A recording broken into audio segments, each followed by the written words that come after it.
Welcome to this episode of The Accidental Geographer. I am the Accidental Geographer, Vincent Del Casino.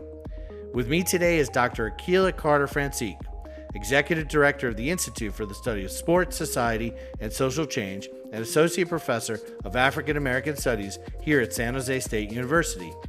Today we talk about the growing field of sports and society studies, focusing in particular on the work of Dr. Carter Francisque and her efforts to understand the complex lives of Black female student athletes.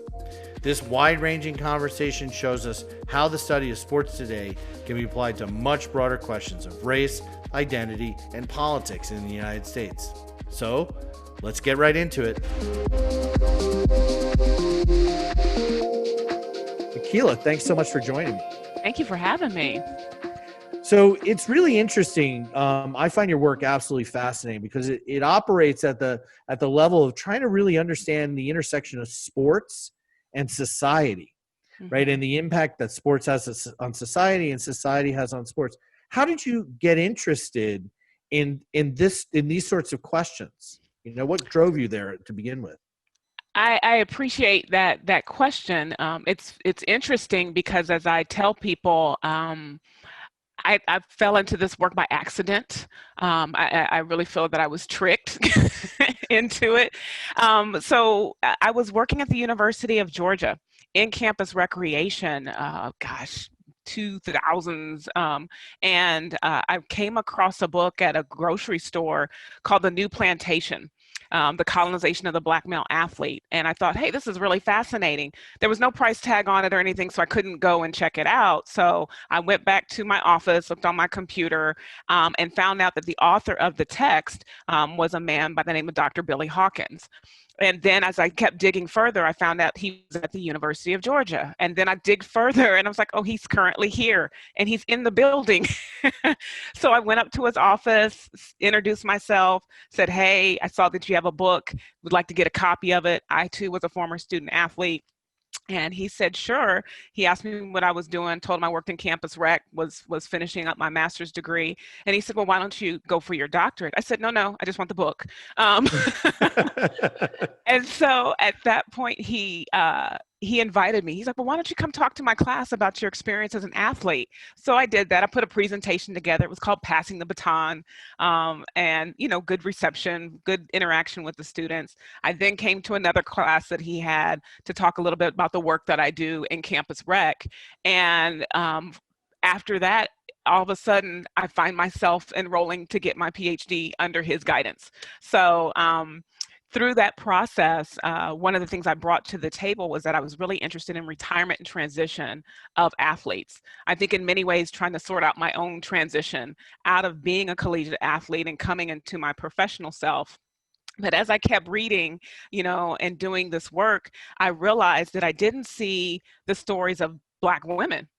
And I told him, I said, we're not here. Can I research that? He said, yes, I was waiting for you to get there. So like I said, I feel in many ways, I was kind of just fell into it. But in living the experience as a Black female college athlete, living the experience as a Black woman in society, I really started to see these intersections and how all these things started to come together, and then just began a journey of exploration of those lived experiences, not only of my own, but I think of other individuals that I came across and realizes that their voice was not there. And so it just really spun out of that to begin to explore lived experiences in sport. So I suspect from passing the baton, you were a track athlete. I ran track as well. Were you, I'm just curious, was it a 4x400? Were you a sprinter? What did you work on? And this is at Houston, right? The University. Yeah, so at the University of Houston, I was recruited in, and I was on the track and field team. I was a long jumper and a 100-meter hurdler. And then I ran the 4x1 when I could, if I was fast enough, because again, I just have to say, give props to U of H under the leadership of Tom Tellez, who's coached such greats as Carl Lewis and Leroy Burrell. Leroy Burrell actually became my coach in the latter years of my schooling as Coach T, as we call him, retired. So it was just a great supportive environment as a student athlete in that space, not only from my peers, but also from the other track individuals and track legends, living legends that were there and training for the games throughout my time. Well, it is so interesting because, when I went to school, I felt like I fell into an instant community, as being a student athlete. And that is something I know that's driven your work, and I want to talk a little bit more about. But Mhm. obviously, from your intellectual trajectory, exercise physiology, exercise science, which Yes. is what you went to do at Georgia, obviously not an accident after spending time as an athlete. What were you thinking at that point with an exercise science degree? Like where was your path, did you think, anyway? Originally, again, I kind of use this term, and I'll probably use it throughout. This notion of me search. I was trying to figure out how to fix half the stuff that was broken. Because I went into my freshman year at U of H. I suffered an injury my senior year in high school where I dislocated my knee. And so my first entrance into that collegiate space was in the athletic training room, because I needed to get rehabilitation and then begin to get a couple of surgeries to repair my ACL and PCL, then learn to walk again, learn to run again, hurdle and jump. And so falling into that space of exercise science, I really wanted to learn more about my body, to be the best, I believe, athlete that I could be. And I thought by understanding movement, body, healing, all of those things, nutrition, that would be the space for me. I had the interesting opportunity to even work for my orthopedic surgeon, Dr. Walter Lowe, who was not only the team surgeon and orthopedic surgeon for University of Houston, but at the time, the Houston Oilers, and then eventually coming to the Texans and the Houston Rockets. So I was able to learn a little bit about him. I was just an aide, but I got to see him in the office and how he worked and operated. And so I was heading down that road of orthopedic surgeon for a while. And then, funny story, I thought to myself, he travels a lot. I don't really want to do that. And then now I'm in this space now where I'm like, I'm traveling. Well, in normal terms, we would probably do that. But I'm in a space where I'm operating and moving a lot. So it's kind of quite interesting to be back around to this space now. Yeah, and I love that concept of me search because, so many students, like, they look at us, as faculty and go, oh, well, clearly that was a trajectory you had planned the whole time. I had no idea going into college that that's No. the pathway I would end up on, or that I started as a chemistry major and ended up with East Asian studies and international relations, minored in Japanese, studied abroad, Wow. ended up as a Southeast Asianist and a geographer. There's no way. Like, I love that too, that, these things happen by accident. They happen sometimes through serendipity as well, that off conversation. And I think it's important for our students and our colleagues to understand that, people think we nailed this and then planned it out. And a lot of it is the context and the experiences, right, that we draw from. Yeah, definitely, definitely. I mean, I've pulled so much from my lived experience. It's come into my writing. I think with every article, there's a part of me in it. And I was actually, it started through the encouragement of my doctoral committee. And one of my committee members, Dr. Derek Aldridge, said to me, because I really, the way I write and the way I sort of think of things is very musical. So songs inspire me, poetry inspires me. And when I shared that with the committee, he said, well, do that. He said, one, put that in there, put lyrics in there if that's how you formulate. And then at the same time, he's like, write yourself in the story. So my dissertation of negotiating identities and understanding the experiences of African American women, African American female college athletes in predominantly white institutions, he said, put yourself in that story. And so I did. So I've written myself into my dissertation. Each chapter begins with music from Jill Scott, Mary J. Blige, Erica Badu, and that's how I kind of understand the world. But as you begin to look at some of my work, I sort of lead into commentary with a statement, with a poem, with a lyric that really, again, I think in many ways reflects the thesis of what's going on in America. I love how you talk about your own inspiration. Did you consider your work kind of autoethnographic, or did you just bring that as a piece of the larger project to just try to contextualize, the work that you were doing? Yeah, I never considered it autoethnography. I just tend to sort of write in that way, and perhaps it's just from a cultural space of narrative and oral narrative in the Black community. I just always saw myself sort of sitting at the feet of my grandparents, sitting at the feet of my great grandmother, who just she lived to 103. So she was just an amazing woman, but she lived through the Tulsa riots.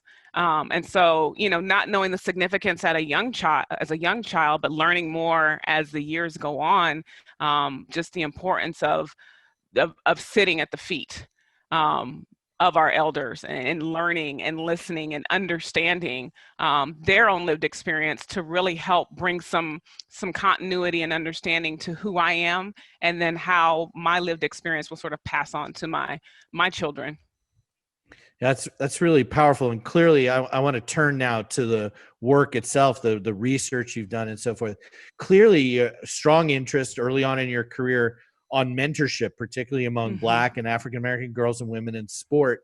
And in your 2010 paper, one of the first papers I think you published, maybe out of your dissertation work, you talk in the very first sentence about Black women in society are experiencing a double jeopardy. Hmm. Can you explain a little bit about what we mean here by double jeopardy, and how does that help you understand the complexity of the experience of Black female athletes? This notion of double jeopardy, again, who we are as a racialized being, who we are as a gendered being. So being Black and female, when we look at sort of the social construction and the hierarchy of that, we're at the bottom. It goes to the work of even Derek Bell, this notion of faces at the bottom of the well. And so often being marginalized in many ways. And so I not only look at it from this notion of double jeopardy, but in many ways, triple jeopardy or multiple jeopardies that we face. So being a woman, being Black, being a mother in some circumstances, being an athlete, as we, hear this terminology of shut up and dribble, right? So, we're oftentimes at the bottom of these spaces, but even in that purview, we're able to see so much because we've lived through a lot. But I think this notion, and for me, for mentoring was so important in that I didn't get to where I am today on my own. I had so many people that were supportive and influential, from, white men to Black women to my sister docs who I chat with every week to really kind of keep us grounded. There were so many people that were helping me through my trajectory. And so mentoring has always been very important to me, not only from my own being that mentee, but realizing that I had something to pass on. And I think that's what I also gathered from being an athlete, and that we created structures, particularly being a college athlete, of team captain. So I was served in the role of team captain. I was a peer mentor, and we got so much support, I think, and engagement and empowerment in those spaces to know that you have a voice and you have something to give back. So it oftentimes went against the grain of what society was telling me. And so those are the types of pieces that I try to write, to let Black women know, to let athletes know, to let young people know that you have a place in this world. And I think what's interesting about this early work and some of the questions you're asking is you're looking at the experience of Black female athletes in predominantly white institutions, Hmm. right? So universities that are predominantly white, not just demographically, but in a kind of a social way, right? Right. That whiteness permeates those spaces. So when you think about, you talk about the concept of the mentor definition and the mentor characteristics in this early paper. How does the context of the predominantly white institution impact on Black female athletes and their own understanding of this mentorship relationship and the mentor characteristics that you think are so valuable, right, for this experience?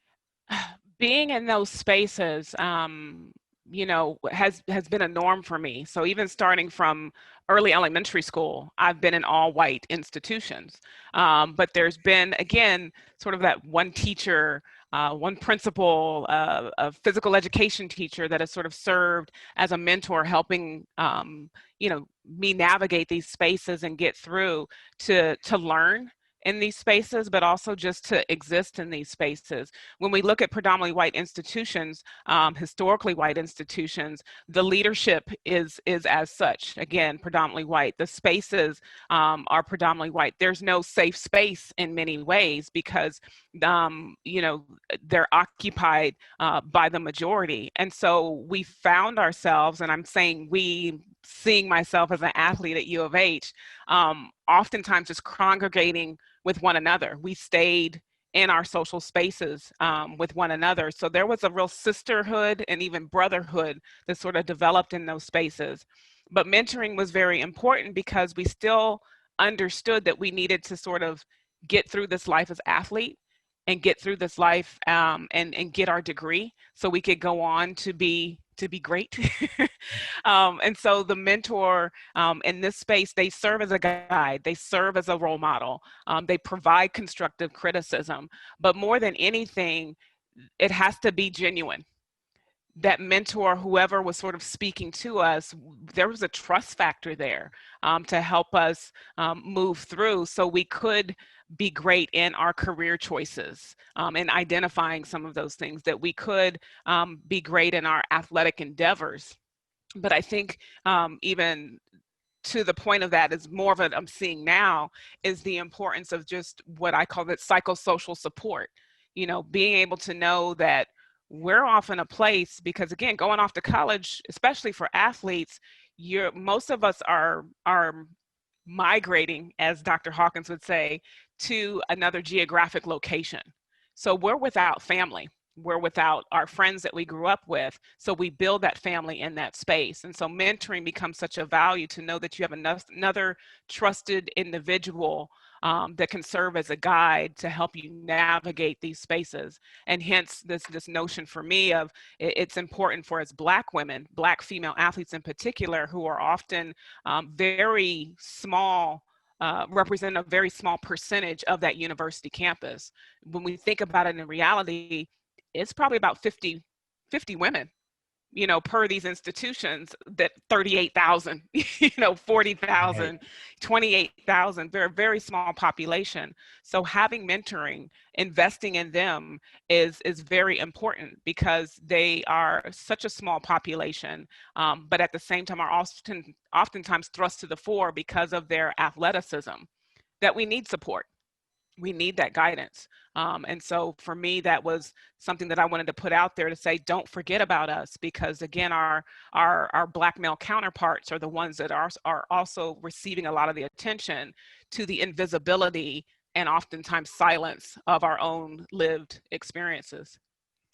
I think it's so powerful that you talk about that geography. I mean, I am a geographer, and you don't have to go far to have that happen, right? No. You could have grown up in one part of Houston, and all of a sudden you find yourself on this campus. And this is, again, speaking to our students here, many first generation college students, so their parents don't have a lot of understanding of and it's a whole new world. It's organized differently, the spatial way in which you move around it, what it means to create community and connection. And again, I mean, being a student athlete, you had this advantage of falling into a group, which for some students who don't have that's not right there with them right Right. away when they get there. And they Right. have a hard time reading the institutional cues. Right, right. There's a freedom that's involved when you go off to college. But even being in those athletic spaces, as much as there's that freedom, there's also a control. And so it's a challenging space to navigate as well, because then you have to navigate friendships, because well, why can't you go here? You're in college now. Well, the coach says, or my practice schedule, or I've got to work on this paper, because my time is something that's of essence in those spaces. And so my ability to even navigate and have relationships, right, friendships, be involved in social groups is oftentimes limited. So again, those mentors really play a key role in helping to support our endeavors and things that we're interested in. And what's exciting about the work that you started with is that you have recommendations. This is not just like, I want to theoretically understand the question of mentorship. You're like, well, we have to create programming, and they have to be structured.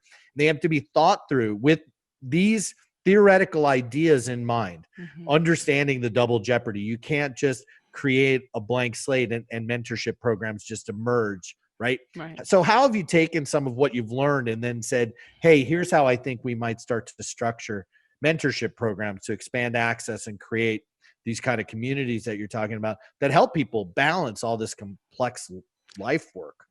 Well, I created a program.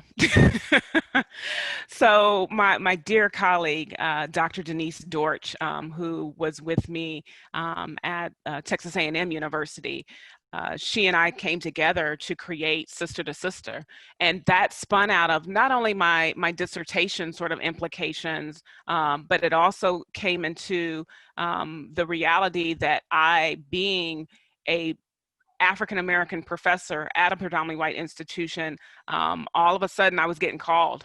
Not just because I was African American female, but because I had that athletic background, that the athletic administration called me in and said, "Hey, we have a young woman. We think you'd be a great mentor to her." I said, "Okay, great. One student, no problem." I go to an event. Next thing you know, well, we got 5 more, and then I'm walking out of there, in a couple of weeks, and all of a sudden there's a team. And so, being the person that I am, knowing that lived experience, knowing that we are few and far between, even when it's, being able to identify Black faculty and staff to go to, it was one that I'm going to do it. I'm going to figure out a way. So Denise and I came together, and I'm like, this is what I need to do, but I can't, mentor everyone individually. So we created a program to where we met with these young women on a monthly basis, talked about very topical issues, but also made it very personal at the same time, utilizing the background philosophies of critical race theory, this notion of intersectionality, as you spoke about, as well as Black feminist thought, to really guide the importance of community, of Black women's voices, of being able to sort of share out in this framework. And so we met with them, we talked with them, we created a drop-in thing, so it wasn't anything mandatory. They always knew that we were there, even if they just stopped through to be a part of the discussion. They knew that they had a community. They knew that they had a space that they could come and just share and vent, and didn't need to justify their responses. And so we validated them in those spaces. And since those times, the young women have grown up. They have their own kids now, and are still checking in with me, which is so great, because I think at the time they may not understand the significance of it, but as they move through the program and move through their own years, even leaving that college space, they got it. They were like, okay. Because they're very shielded and oftentimes sheltered in that athletic space, that they don't realize that they're a minority of a minority. So we wanted to create a space where they could voice, share, vent, and explore their own being. It's really interesting, and it's so powerful.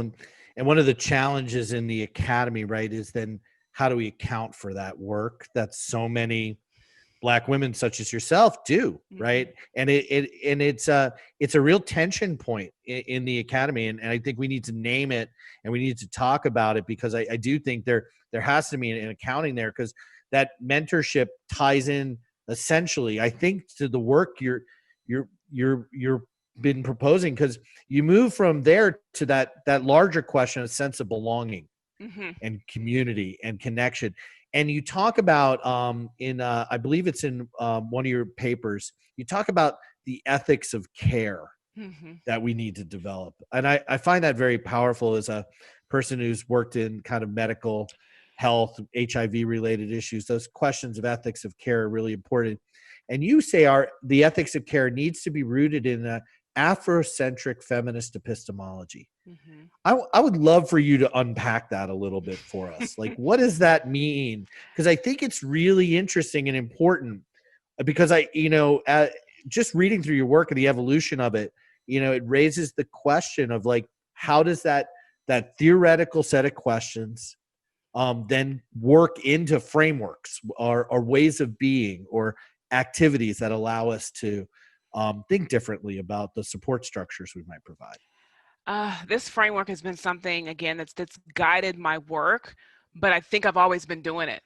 Again, raised by a great family, mom and dad, but having their own parents, pour into me. My grandmother's some of the strongest women I know, some of the most amazing women I know that have been very open and sort of sharing of experience. And so this notion of ethic of care is something that is a part of this Afrocentric, feminist epistemology, and it really looks at this understanding that we have a personal uniqueness that we need to illuminate and celebrate. That we're also engaging in conversation where we're able to feel and be okay of having these emotional dialogues and not being deemed as the angry Black woman or complaining about circumstance. This is our lived experience. Allow us to have this space to sort of move through these range of emotions and really mental and physical in some way challenges that we have experienced. And then with that, we often birth this space of empathy. And so, I think, we're just some of the most caring individuals that we sort of welcome everybody into these spaces. But that ethic of care is informing individuals that to come into a space to work with, young people of color, groups and individuals that are marginalized, you have to be open to listening. You have to come with an open heart, an open mind, and a willing to be able to sit there and just absorb, what their lived experiences are. And that's one of the things that I think goes into, much of my work as well, is that as much as I have lived a lot of these things, I haven't lived all. So even when I go in and interview, young Black women and other individuals, I'm listening to their lived experience because here's an opportunity to share. And I think that's one of the unique things in even just doing qualitative work. We're oftentimes asking groups, again, that don't have an opportunity to share, that are often, again, invisible and silenced. And so when I broach some of these questions to them, they're like, nobody ever asked me. Nobody ever cared about how I felt. And so in the same vein, this ethic of caring opens up that dialogue. This notion of mentoring and creating these spaces opens up an opportunity to have individuals sort of sort through their thought processes and their experiences to make sense of it, not only for themselves, but to then be able to utilize that to navigate the spaces to get to where they want to go. And it develops a healthy practice for them, because our goal really with creating Sister to Sister was for them to then go off and then begin to sort of create these spaces in their respective careers or homes, to where they welcomed in voice, shared, and were able to be supportive of the next, group or generation. It's so interesting. I love the way in which you so eloquently weave together that feminist notion of personal as political with that Afrocentric notion of community and connection and oral tradition. And in one of your papers, you cite Bell, who argues, quote, Black women have always been the salvation secret of our people. It's time for them to assume formally the positions they have always held. And we all found that out, right, in some of the recent elections in the U.S. South. But how does that notion then tie into, in the same article, the tension that's still there around African Americans, and this is quoting you, African American women's social locations at the margins of sports and society, right? So at one level, we know them to hold this role, and yet we have, so how is the work helping to kind of push us and push society to see that salvation secret, I guess is the question. It's challenging because I think in many respects we know that Black women are of value, but they're not valued. You know, we see what their contributions are, but they're still, you know, we are still not valued. And you talk about even, yes, recent elections, but I even think about the women of the WNBA, you know, and their stance, because they've been doing this work. And I have to commend the WNBA for even supporting and getting behind them. They've been doing this work of social justice from the beginning. And I was so proud to just kind of sit and watch the screen and hear them come out with, yeah, we're making, we're having a protest, or we're demonstrating, or, you know, we are on strike right now or on hold. But here are the specific demands, and they named this is what needs to take place. And we come from that tradition of a Ida B. Wells, of a Ella Baker, with SNCC, you know. And so we come from that tradition and have been in many ways sort of guiding movements. And even, you know, when we think about the women's movements, Mary Church Terrell, you know, as we're talking about women's suffrage, if we will, and her role. So, you know, I think it's one where we still have to some work to do, you know, in our country, in the world, in many respects, in our institutions, to understand not only the value, but then begin to value them, and to recognize the role that they can play in promoting policy, you know, promoting programs, and giving of self to others. I think there's much that can be learned, you know, from, again, being on the margins. But again, it's time to bring us, you know, to the center. And I think it, it it's still a complicated situation, you know, because we have so many. I think even on in our webinar yesterday, Denise Dorch was actually on, but she's, you know, talked about, you know, we got to bring people to the table, but we also have to understand that everybody at the table still doesn't agree, you know, and everybody at the table are still fighting for these positions of power. And I think one of the things that we also have to understand, and at least I feel as a Black woman, you know, I'm not here to take over. You know, I'm here to share these lived experiences, because at the end of the day, particularly in institutions of higher education, my goal is to support these young people through their educational matriculation, through their journey to become, you know, the people that they want to be, and through their life's journey to find their purpose.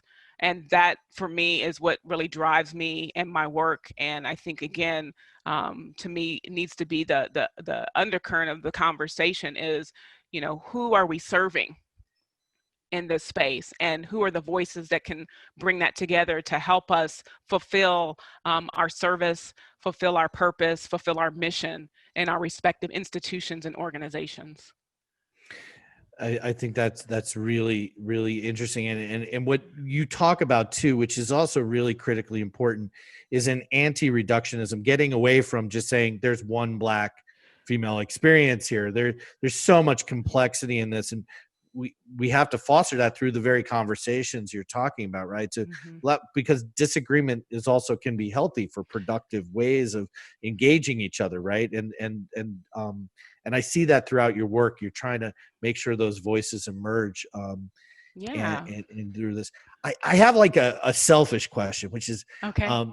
it's more in the sense that I'm really interested on how you bring together Black feminist thought, critical theory, and hip hop feminism, and how those things, you talk about that and how that kind of informs your work. You talked about the lyrical at the beginning of the conversation, Mm-hmm. you know, and obviously that, but how do those things influence each other? Because there are tensions within those literatures as well, I think, you know, about how they think about the experience and so forth. Yeah, you know, I really work a lot I'm so kind of rooted in this theory and interested in theoretical frameworks. But what I came to understand is that when we talk about womanism, when you talk about Black feminist thought, critical race feminism, hip hop feminism, they all, again, still come under this guise of intersectionality. And each of these frameworks also came out in a generational time periods. So when we think of, womanism came out in a specific time period. It was sort of kind of the first wave of when we talk about Black feminism. Then you have Black feminist thought with Patricia Hill Collins, and then it starts to move into a more of a legalized representation, acknowledgement, and critical race feminism. And then hip hop feminism really embraces and endorses the people that and the young people involved in music and technology, right? And so I think they work together very well. I typically stay in my Black feminist framework a little bit more, and it may be again because of generational, but at the same time, there's a time when I may be focusing on something that has much more of a legal bend to it. So I need to pull in that critical race feminism and the range of women of color that have contributed to that school of thought, and how we then, as you suggested, it's not only me talking about it, but then talking about sort of best practices. How do those ideas then manifest into programs, into services? And so I'll utilize that framework to bring that forward. Hip hop feminism is new, and I think it's more nuanced, but I think it's highly appropriate because even in communicating with young women, and I'm gonna still call myself young, even though, as I celebrate birthday today, it's one where I think about music, and music, and again poetry often reflect what's going on in society. And so there's a thesis that sort of comes out of it, out of the respective songs. Some of them I enjoy, some of them I don't, but it's still reflecting the voice of the beautiful array of Black women that we have all across this country and the world. And so, there's a time when we need to sort of elevate those voices and share, such that again, that everybody can sort of understand those lived experiences and begin to move forward to celebrate, support, and empower those voices. Yeah, and I appreciate that. That's a really interesting point you make, and the point about intersectionality. Can you just explain that a little bit? Because there might be people out there sort of like, what do we mean by that concept, right?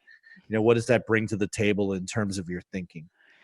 Intersectionality ultimately begins to look at how all people really in many ways are represented in society, and it may be through media representations. And I would say the strong role that stereotypes and myths have to play in how we are depicted in society. It also looks at the structural challenges and barriers that we may have to jump over, push down in many ways, that are built around us, again, socially constructed barriers built around our race and our sex and our sexual orientation, as well as the political barriers that we often have. So when we start to look at laws and legislation, how those oftentimes create barriers as well. And so this notion of intersectionality begins to help us understand, going back to what you referred to before, our respective social locations,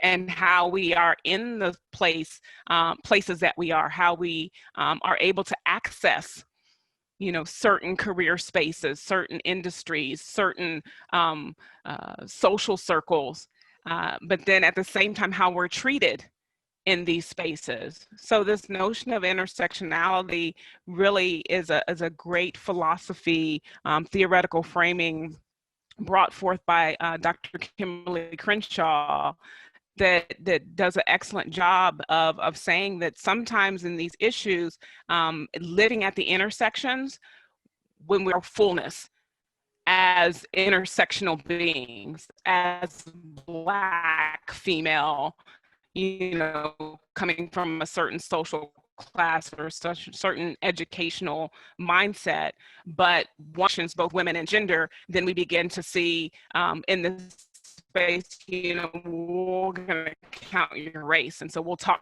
to you in terms of your racial identity, but not considering the fullness of create a context and paint a picture of who we are in our fullness, when we begin to sort of unpack and dismantle some of these issues and challenges, and then begin to start putting those pieces back together and think thoughtfully about in our creation of programs and our development of policies and best practices.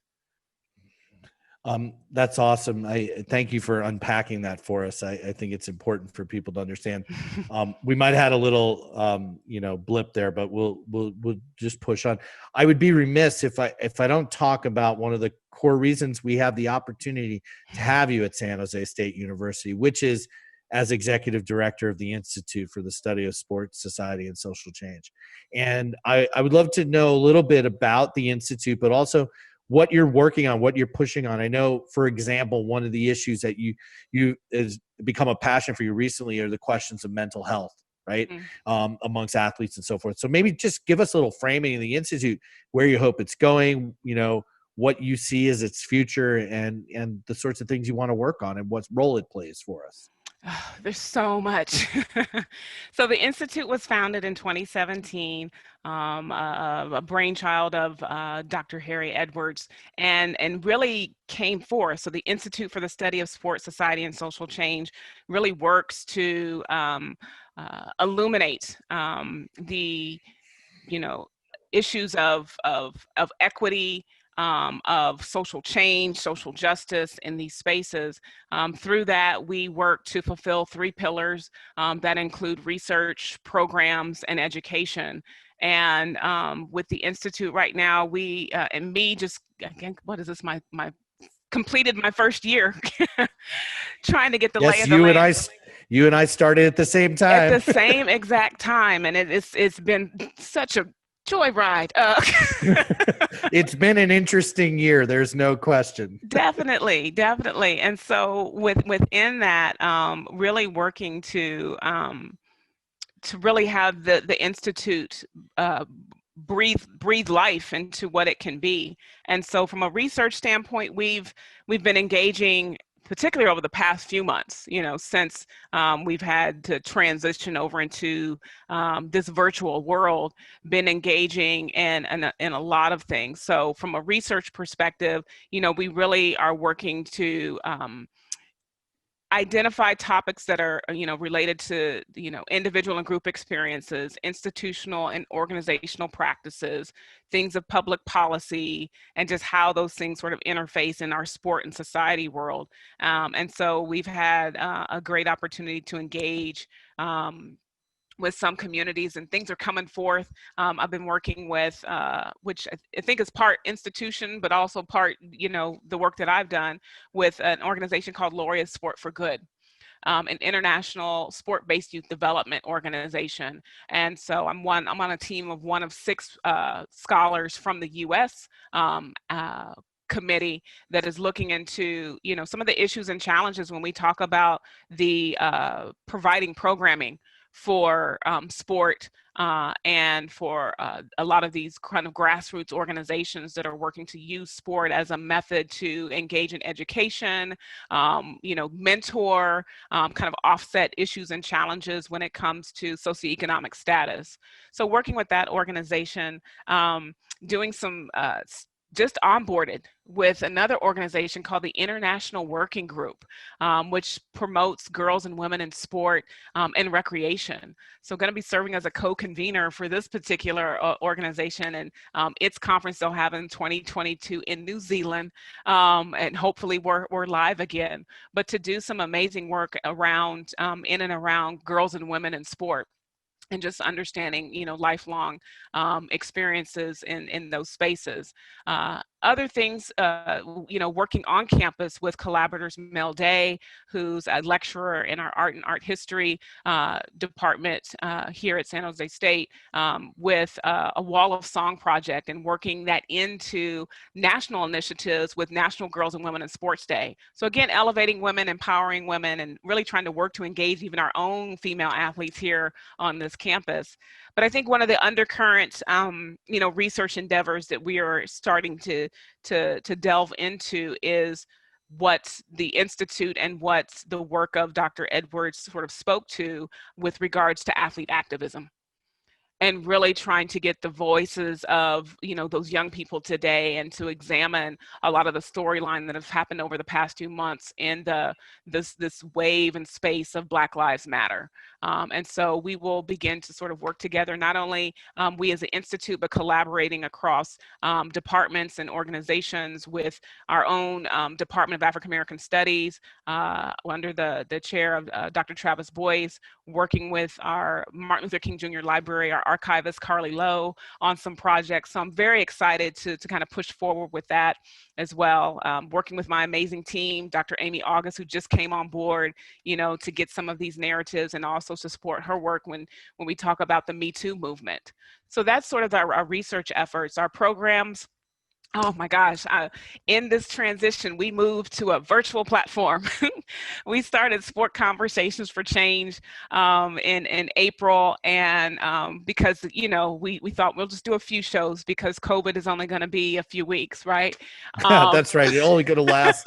We'll all be back in the classroom in April, right? Exactly. And this is a webinar series that you've now This developed. is a Is that correct? a webinar series, and we've been tackling issues from women in sport to the Olympic, movement. What's been what those athletes have been enduring and how they're coping with the challenges. We talked about, high school athletes whose seasons were canceled. They weren't postponed, they were canceled, because in high school, you got to go, you got to graduate. So what does that mean for those young people when we talk about retirement and transition, if you will? We talked to faculty that are having to now, how do we sort of create opportunity internships, for example, for our students that need to be in these spaces where boots are on the ground. When we talk about sport and delivering sport events and programs, we're in the spaces, but now being in this virtual space or being canceled or postponed, they're not having those opportunities. And so even out of that one particular show, the thing that came to mind, I'm like, you know what, we're going to create internships. So we even started internships for academic credit within the Institute. And so we have 10 students that are joining us this semester, doing some things with our programs, our social media, and marketing, and our research as well. So that one program is something that is really spun off into a number of beautiful things. We had our first show for the fall semester yesterday that dealt with this notion of representation matters, talking about race, equity, and inclusion in athletics. And so a very, thoughtful, robust conversation, because it's been, I think, on the hearts and minds and in the present day workings of many organizations across the US and the world, about how do we sort of, unpack some of these issues. Out of those conversations and that particular program, we began to then collaborate, because again, COVID was just going to be a few months.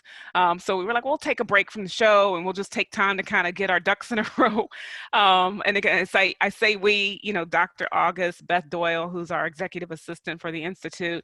And then we just delved into a space of collaborative efforts, working with Laureate Sport for Good on a virtual platform on this anti-racist, experience, working with, Sport Philanthropy Network, nuts and bolts, and just down a range of communicating with different individuals and organizations, to include the Muhammad Ali Center, and serving as a discussant on that platform to talk again about the importance of sport in society, and addressing these intersections, again, of race, of gender, of mentorship in these spaces. And so, those have been some great endeavors for us. And, with that, not only providing those spaces, but moving towards a space where we will, in November, host a conference, Sports, Society, and Social Change, out of the Institute, November 12th and 13th, with this goal and theme of reimagining sport in the age of COVID-19 and Black Lives Matter. What could it look like? What can it look like now that I'm not going to say now that we understand, or now that we recognize this notion of race and racism and the importance of equity and diversity and inclusion. But I think, again, having this time of, in many ways, a thoughtful pause, right? To come back together, to reorganize, revamp, revise mission statements, look at programming, be more strategic and encompassing of the importance of diversity, equity, and inclusion in these spaces. And so we'll do that in this space, and we want, attendees to come from all spaces, whether they're K-12 administrators to sport associations and organizations, other practitioners and educators, to kind of bring the issues to the table, talk about them, and then we begin to work together to unpack them for them, but really embody our motto of the Institute, which is words to action. We're going to talk about these things, try to get on the same level, and then move all of those individuals to the point where they're going to leave this space with a plan of action, a network that they can communicate and even be able to identify sources and organizations that can help them get to the place that they need to get and they want to get. I love it. I think words to action is a great way to frame this conversation in your career to date. And I know there's a lot more of it, and unbelievable amount of work that you're putting into. We're so happy to have you here as our executive director of the Institute and so forth. And for context, we don't know exactly when this is going to air, but now it's going to air before November 11th and 12th. Okay. So we can use it so everyone knows that the conference is going on. But yes. Keila, I could probably talk to you for another 2 or 3 hours. I just find what you do just incredibly not only inspiring, but just thoughtful and engaging and critical. And it helps me challenge myself as both an academic and as administrator. So I just want to thank you so much. Thank you for taking the time to have this conversation with me and to be part of the San Jose community.